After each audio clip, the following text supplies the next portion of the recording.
Yesterday, a momentous day in the National Football League because teams are rarely for sale, and when they are, they sell for a whole lot of money. How about $4.65 billion?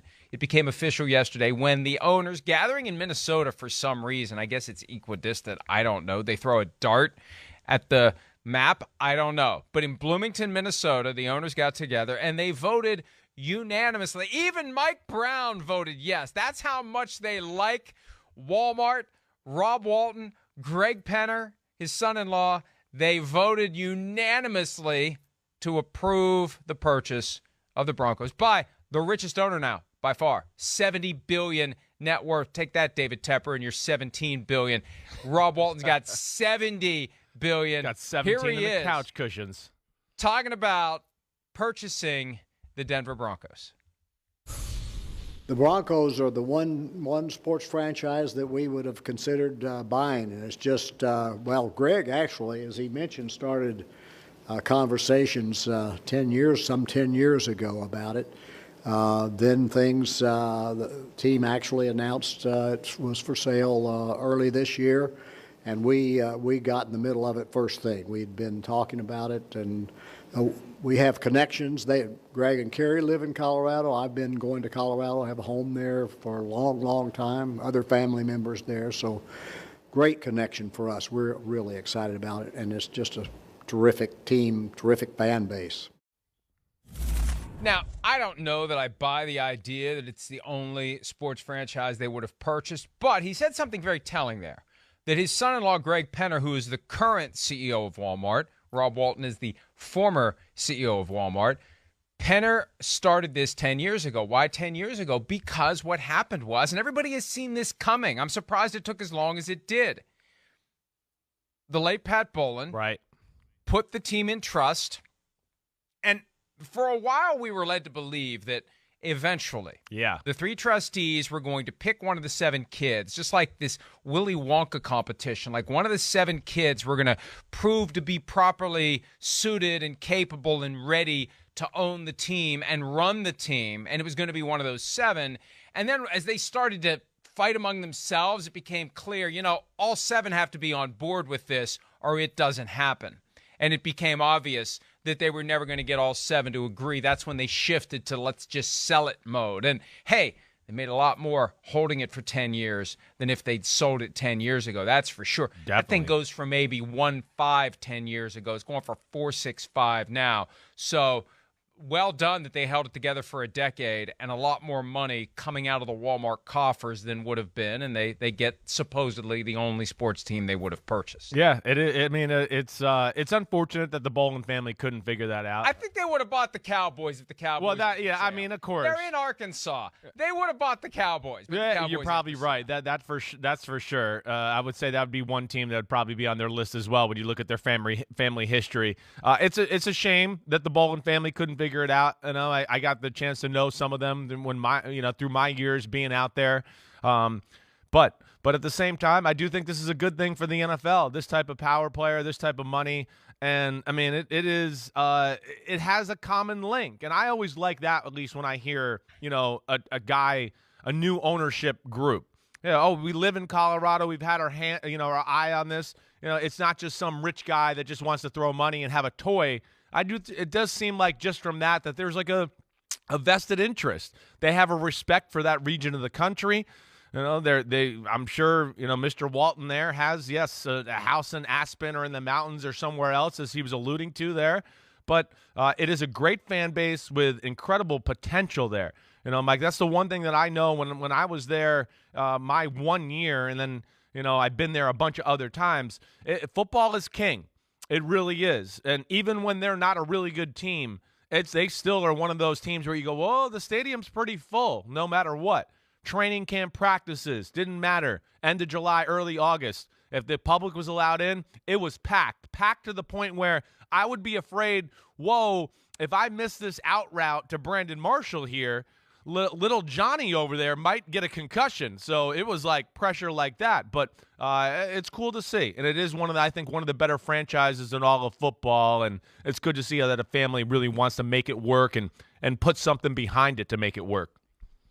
Mark Davis, the Raiders owner, was asked yesterday by one of the reporters covering the meetings as to whether or not the arrival of the Waltons makes the Broncos a better team. And Davis basically said, hey, the Bolins were great owners, and it's not like the Broncos have been a consistent powerhouse. They have won 3 Super Bowl championships. But I really do believe that if you have solid, stable ownership that knows how to hire good people and get the hell out of the way, you're ahead of the curve. And if you have a presence, now we'll be very interested to see how involved Rob Walton is, or Greg Penner, who I think is still actively the CEO of Walmart, so kind of occupied otherwise. Is Rob Walton going to be showing up in the facility on a regular basis? But even if that isn't the case, and I always prefer it when ownership is there, are they empowering good people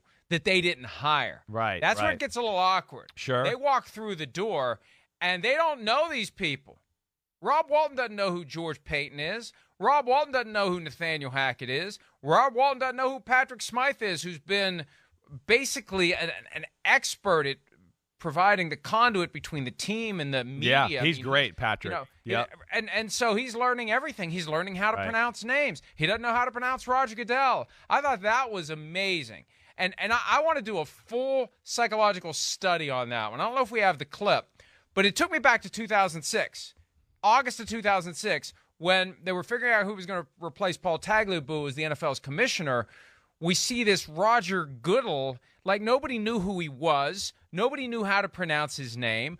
I said the same thing, Goodell. And yesterday, Rob Walton, in the moment where he's being introduced as the owner of the Broncos, after he had just been in a meeting with the commissioner of the NFL, the guy whose name is on every football, for a team that they've been thinking about buying for a decade, and he mispronounced his name not once, but twice. So, is he oblivious to how the name is properly pronounced? Or was this the ultimate walking through the door power play by 70 billionaire Rob Walton that I got so much juice and cash that I don't need to pronounce the commissioner's name appropriately? I'm going to do it however I want. I don't think it was intentional.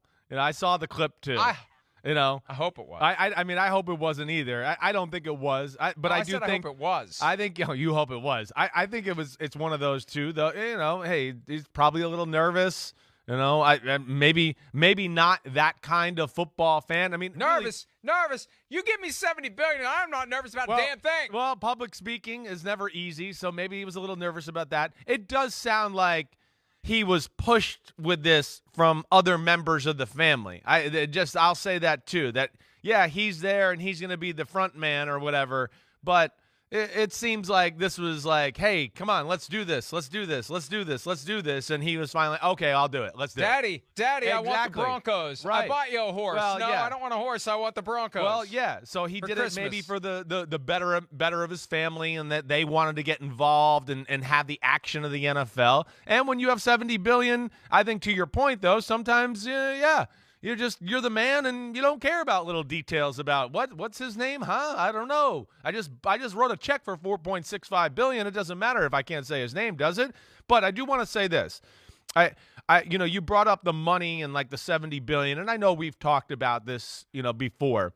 And it does seem like I'm pumped that they've had their eye on it and that they live there. I think that's when teams really, can make something special, when the owner's there and kind of can feel the DNA or the fabric of the city and understand that a little bit. But money, and something I learned really ever since I got out of playing football, the cash on hand. I've learned this from my coach friends in the NFL.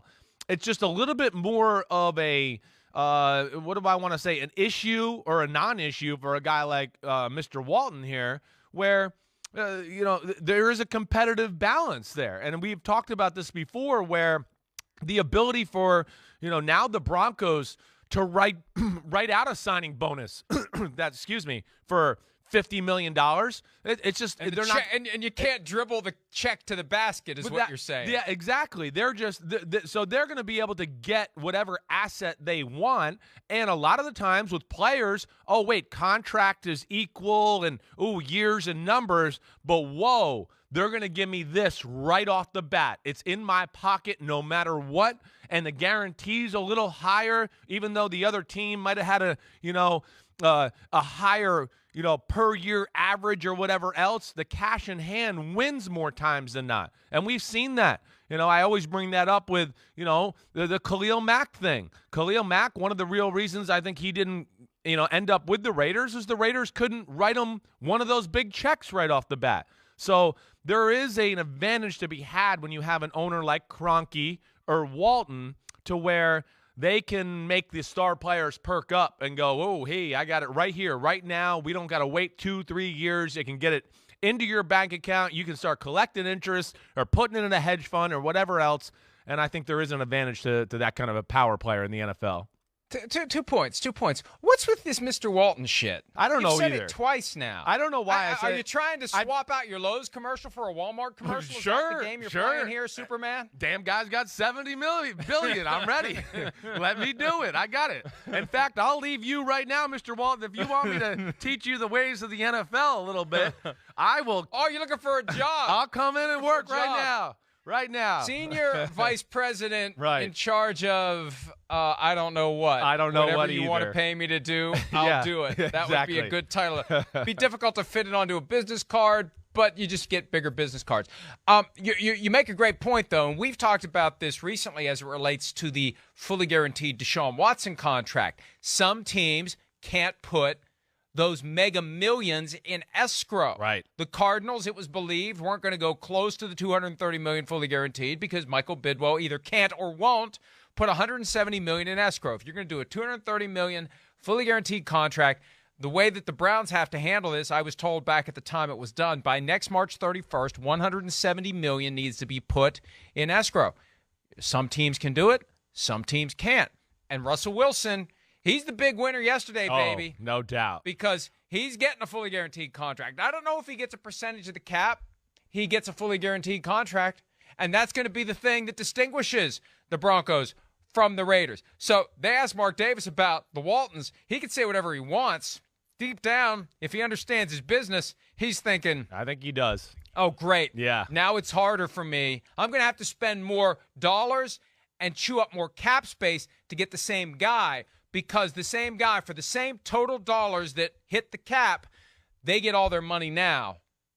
And I can't give them the money now. Exactly. I got to space it out over 3 years. That's another point I didn't explain. Like Way the to go. Buccaneers. I can't write a signing bonus check in the offseason. Right. I got to wait till the TV money's coming in the door. Sorry. And here comes Rob Walton like the slot machine that just paid off and the money's going everywhere. Yeah. No, I think that's a very real, aspect there that I left out of my explanation is the salary cap part of it and how it's set up with the guaranteed money and the signing bonus and how, yes, that gets what do I want to say, lessens the average per year that counts against the salary cap, which is another great advantage and a great point by you.